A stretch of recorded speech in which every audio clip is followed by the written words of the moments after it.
মক্কা থেকে মদিনায় হিজরতের আগে মদিনার নাম ছিল ইয়াসরিব। কি ছিল? ইয়াসরিব মানে হচ্ছে প্রতিশোধ বা নিন্দা বা ক্ষোভ বা ভর্ৎসনা, সবগুলোই খুব বাজে মিনিং ডিনোট করে। রাসূল ইসলাম বললেন, আমি যেই শহরে হিজরত করব এই শহরের নাম ক্ষোভ, এই শহরের নাম হিংসা, এটা হইতে পারে? বলেন। রাহমাতাল আলামিন, হ্যাঁ, mercy and peace for the entire universe করে যাকে আল্লাহ পাঠিয়েছেন, উনি যেই শহরে থাকবেন ওই শহরের নাম প্রতিশোধের শহর, এটা হবে? উনি শহরের নাম চেঞ্জ করে দিলেন। উনি শহরের নাম দিলেন মদিনাতুন নবী। কি দিলেন? মদিনাতুন নবী, অথবা তবা তয়্যিবা, চেঞ্জ করে দিলেন, পরিবর্তন করে দিলেন। এক এলাকায় যে বিষ্ণু ইসলাম দেখলেন যে গাছপালা হয় না, উনি বললেন মাসমুহাদিহিল আরদ, এই জায়গার নাম কি? সবাই বলে ইসমুহা গাদেরা। গাদেরা মানে হচ্ছে মাকান লা নাবাতা ফিহি ওয়ালা শাজার, এমন জায়গা যেখানে ঘাস লতাপাতা কিছুই জন্মায় না।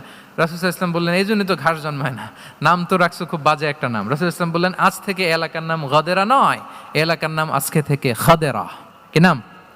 খাদেরা মানে কি বলেন? সবুজ, গ্রিন, এভারগ্রিন, সবুজ শ্যামল। এবং রাসূল সাল্লাল্লাহু আলাইহি ওয়াসাল্লাম যখন গ্রিন ল্যান্ড নাম দিয়ে দিলেন, এরপর থেকে সবুজ শ্যামল করে আল্লাহ জায়গাটাকে বরকতময় করে দিলেন।